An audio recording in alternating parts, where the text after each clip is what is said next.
analysis in terms of what opportunities would create jobs.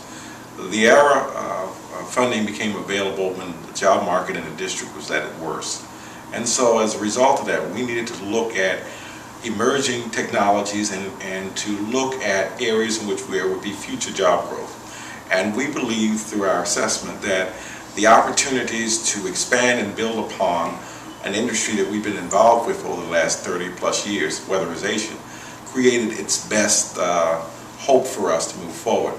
We then embarked upon a point of traveling to look at some of the best practices in green technology. And so we spent time at the Pennsylvania College of Technology. We looked at the facility in Indiana. We looked at what folks were doing in Ohio and other places. And then we created our own version that we felt would deal with the market standards. In addition to that, I participated with the Exxon Mobil task force that worked with NCAF. And some of the best and brightest minds in the country and some of the greatest laboratories in the country are on that task force. And so we were looking at areas where we could actually create opportunities for future job growth. We did that by developing the Weatherization Training Center. And we wanted it tied very closely to research-based curriculum. And so we worked out a partnership arrangement with Penn State to purchase their technology curriculum. It's one that DOE had highly favored and had considered to be among the leaders in the nation. In addition to that, we looked at what other standards in the industry were relevant and important. And increasingly, those in the construction industry are looking at the Building Performance Institute standards. So we wanted to have BPI certification. We moved in the direction to, in fact, get BPI certification, and we are now a certified BPI trainer, in addition to the fact that we have the license rights to the Penn State curriculum that we teach and offer certifications in. We actually now have certifications in that area in over a dozen different elements. And what we're finding is that we have had over 200 and now nearly 250 people to go through there. They're finding job placements in various industries, construction related, but the key point is that to understand that the technology in construction is changing. And so the energy and the green technology become key. So LEED certification becomes something that we're training in as well to offer the opportunities.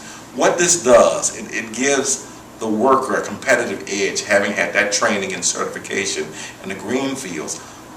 They have a competitive edge over those who are competing for similar jobs.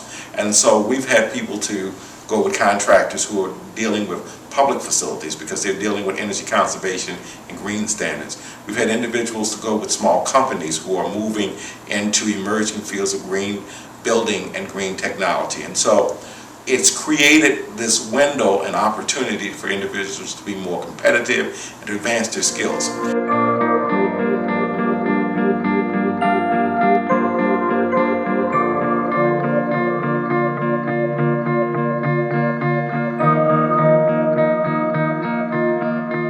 What we can do by changing the air pressures in the house and manipulating how air sealing goes about, so that if perhaps there was a leak in a return air down here in the basement, this would be our return air in our heating system. Instead of the smoke going up the chimney like it's supposed to, it would produce a lower pressure down here in the basement area. And you would see the smoke actually come back out of the chimney and into the house. And it would actually be drawn into the heating system and distributed all throughout the house. What is this machine called?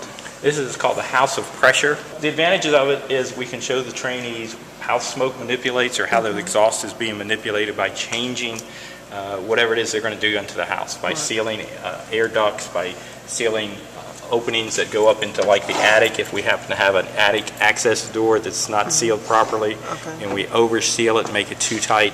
That can cause perhaps the fireplace to backdraft and we get smoke inside the house. So that's what it's doing. It's just showing how visually what happens when you change things inside the house with their air pressure relationships.